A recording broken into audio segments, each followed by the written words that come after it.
This tale unfolds on the Yates farm, with Louisa Yates in a restless search for breakfast in her kitchen. Abruptly, she barges into Mary Jo's room, compelling her to fetch eggs from the chicken pen. Mary Jo, a captive fugitive at the Yates residence, endures mistreatment and contempt, subjected to an inescapable web of blackmail. George Yates, the husband, is consumed by twisted desires. He spies on Mary Jo as she undertakes the mundane task of collecting eggs.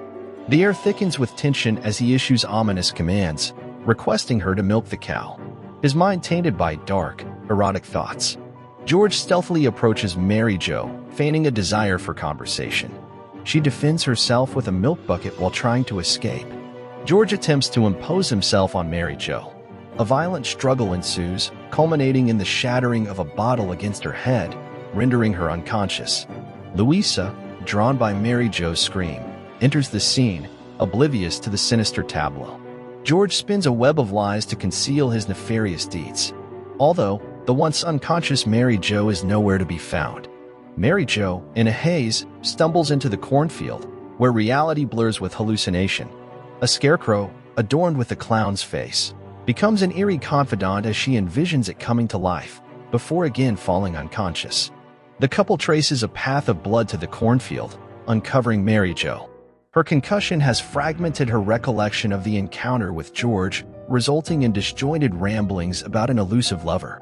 George and Louisa grapple with the enigma of Mary Jo's descent into madness, recognizing a sinister opportunity to exploit her delusions and amnesia. George persists in his advances, while Mary Jo's delusions of a mysterious man persist. Louisa's suspicions about the two are also intensifying. George awakens in the middle of the night to witness Mary Jo, clad in a haunting dress. A revelation emerges. The scarecrow is her imagined lover, and Mary Jo, consumed by fantasies, slips into the night to rendezvous with him. George pursues her to the cornfield, attempting his advances once more, but Mary Jo eludes him, declaring her sole affection for the scarecrow. The next day, a brief exchange unfolds between George and the featherbrained Mary Jo.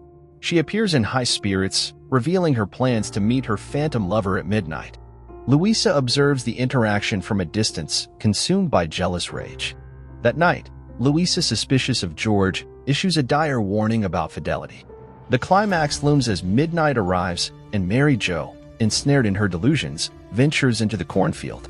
A surreal tryst unfolds with the scarecrow, who all of a sudden comes to life, sending Mary Jo into ecstasy. Louisa wakes up to an empty bed and, driven by sinister intent, heads to the cornfield. The scarecrow, seeing Louisa approaching, takes his inanimate position again. Seeking to break Mary Jo out of her delusion, she endeavors to expose that the scarecrow is not a creature of flesh but merely straw. Louisa ruthlessly stabs the scarecrow, only to witness it bleed. Upon unmasking it, George's lifeless form is revealed. Seizing the opportunity in Louisa's vulnerable moment, Mary Jo retaliates, striking her down in a fatal act of revenge. Mary Jo, now liberated from the farmstead's web of deceit, seizes the opportunity for escape. The farm, once a haven for dark secrets, stands silent witness to the unraveling of lives and the haunting echoes of a nightmarish dance. Subscribe for more videos like this, turn on notifications, and leave a like to help the channel out.